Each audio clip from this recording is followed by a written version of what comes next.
IPS academy എത്ര രൂപ കൈക്കൂലി മേടിക്കും?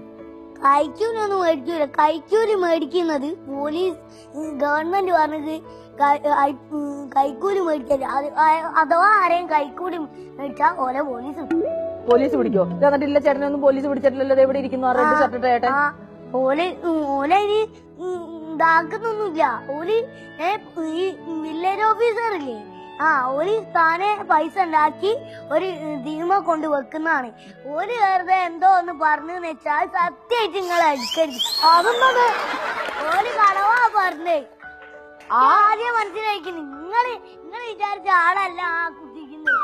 അതെ, ഞാൻ ചോദിക്കട്ടെ, ഞാൻ പറഞ്ഞതല്ലല്ലോ, ആ കുട്ടിയല്ലേ പറഞ്ഞത് കൊറേ കട്ടകട്ടയായിട്ട് കാശ് കൊണ്ടുവരൂന്ന്. ഞാൻ പറഞ്ഞില്ലല്ലോ. കട്ടകട്ടായിട്ട് കാശുള്ളത് അത് ആ ഇതിൽ തന്നെ കൊണ്ടുവന്നിട്ട് രാവിലെ പോകുമ്പോ അവിടെ ഒരു ഇതുണ്ട്, ഇവര് പറഞ്ഞ ആ സ്ഥലം അവിടെ കൊണ്ട് വെക്കുകയാണ് ചെയ്യുന്നത്. അല്ലാണ്ട് കൈക്കൂലി വലിച്ച് അവിടെ കൊണ്ട് വെക്കലല്ല. അതല്ല നല്ലൊരു സ്ഥാപനക്കാരന്റെ അത്. അതെ അതെ, ആ ചേട്ടനോട് പറഞ്ഞ് മനസ്സിലാക്കണം. എന്റെ അടുത്ത് പറഞ്ഞിട്ട് വരില്ല, ഞാൻ കൈക്കൂലി മേടിക്കുന്ന ആളല്ല. കൈക്കൂലി മേടിക്കുന്ന ആളല്ല അവള്. ഇത് ചെറിയ കുട്ടിയാ. അപ്പൊ ഓനെന്തെന്ന് പറഞ്ഞെന്ന് വെച്ച് അത് ആടെ സീരിയസ് ആയിട്ട് ഈ സിനിമാക്കാരൊക്കെ കുഴപ്പമാണ്. ഞങ്ങൾ സിനിമാക്കാർക്ക് എന്താ കുഴപ്പം? കുഴപ്പമെന്ന് പറയാന് ഇപ്പൊ എനിക്ക് കഴിയൂല. കാരണം അത്രക്ക് ഉണ്ട് നിങ്ങളെ കുഴപ്പങ്ങള്. എന്നെ പറയാൻ പറ്റാത്ത കുഴപ്പങ്ങളാ സിനിമാക്കാർക്കുള്ളത്. ഞാൻ എന്താ ഇപ്പൊ ഇവിടെ ഉള്ള സത്യങ്ങളൊക്കെ അല്ലേ പറയിപ്പിക്കുന്നത്?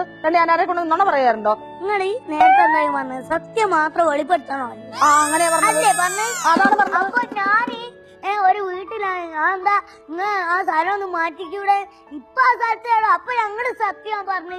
അപ്പൊ ഞങ്ങള് മാത്രം ആയല്ലേ. നിങ്ങൾ വല്ലപ്പോഴും വീട് മാറിക്കൂടെന്നല്ലേ ചോദിച്ചേ? നുണ പറയാൻ ഞാൻ പറഞ്ഞായിരുന്നോ? നുണ പറയാൻ ഞാൻ പറഞ്ഞില്ലല്ലോ. പറഞ്ഞായിരുന്നോ നുണ പറയാൻ? പറഞ്ഞു. എപ്പോ പറഞ്ഞു? നുണ പറയാൻ ഞാൻ പറഞ്ഞില്ല. ആ സ്ഥലം ഒന്ന് മാറ്റുന്നതായിരുന്നു നല്ലതെന്നാ പറഞ്ഞത്. നിങ്ങൾക്ക് അവിടെ നിന്ന് വീട് മാറാൻ പാടില്ലെന്നാ ചോദിച്ചത് ഞാൻ. അതിന്റെ അർത്ഥം ഞാൻ കണ്ടുപിടിച്ചു. അതിന്റെ അർത്ഥം അങ്ങനെ കണ്ടുപിടിക്കേണ്ട കാര്യമില്ല. അങ്ങനെ കണ്ടുപിടിക്കാൻ ഞങ്ങള് എന്താ കണ്ടുപിടിക്കുക? അത് ഞങ്ങള് വെളിപ്പെടുത്തി. നിങ്ങൾ കരയാട്ടക്കാരാന്നോ തോന്നിയതങ്ങ് വിചാരിക്കുവോ?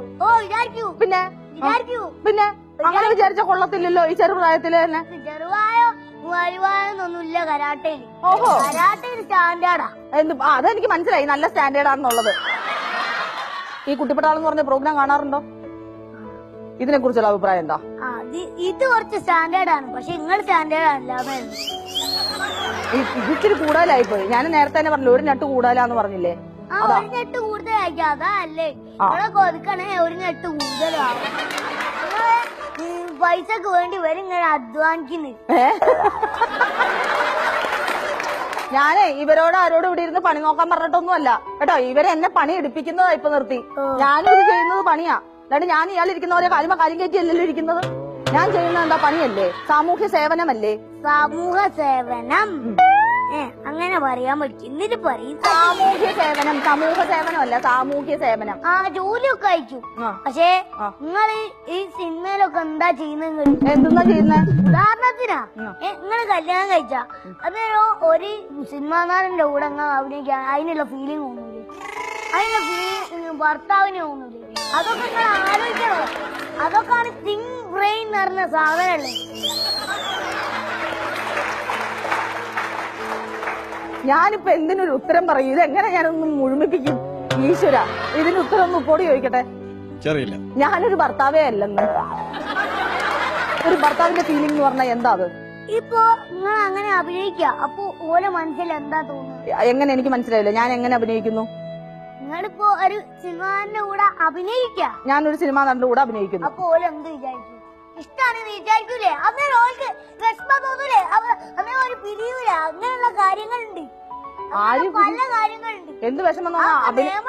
നിയമം നിങ്ങൾ സിനിമാക്കാർ നോക്കുന്നില്ല. നിയമം നോക്കാൻ അഭിനയമായിട്ടും ജീവിതമായിട്ടും കാണാൻ അറിയണം. വിവരവും ബോധവും വേണം. വിവരം നിങ്ങൾക്കാണ്, ഞങ്ങൾ പവറാണ്. പവർ ഉണ്ടായിട്ട് മാത്രം കാര്യമില്ല, മൂളയിൽ എന്തെങ്കിലും ഉണ്ടാവണം കേട്ടോ. മൂളയിൽ ഉണ്ട്, പക്ഷെ നിങ്ങളെ തലയിൽ കളിമണ്ണാണ്. ആയിക്കോട്ടെ, കളിമണ്ണ് വെച്ച് കളിക്കുന്നുണ്ടല്ലോ. കളിമണ്ണ് വെച്ച് ജീവിക്കുന്നുണ്ടാവും, പക്ഷെ ബുദ്ധി ഉണ്ടായിട്ട് ജീവിക്കും. ബുദ്ധി ഉണ്ടാക്കി ഞങ്ങൾ ജീവിച്ചോളാം കേട്ടോ. എന്റെ പൊന്നോ, കുറച്ച് കളിമണ്ണ് വേണോ? ഞാൻ വേണമെങ്കിൽ പാഴ്സൽ ചെയ്ത് തരാം. വീട്ടിൽ കൊണ്ടുപോകാൻ പാഴ്സൽ വേണമെന്നില്ല. വീട്ടിൽ ഇപ്പനാലേ തന്നെ കളിമണ്ണുണ്ട്. ഇത്രയും വലിയൊരു വള്ളിക്കെട്ട് ഇതുവരെ ഞാൻ എന്റെ തലയിൽ വെച്ചിട്ടില്ല. എന്താണെങ്കിലും നമുക്ക് ഗിഫ്റ്റ് എടുക്കാം. ഓക്കെ.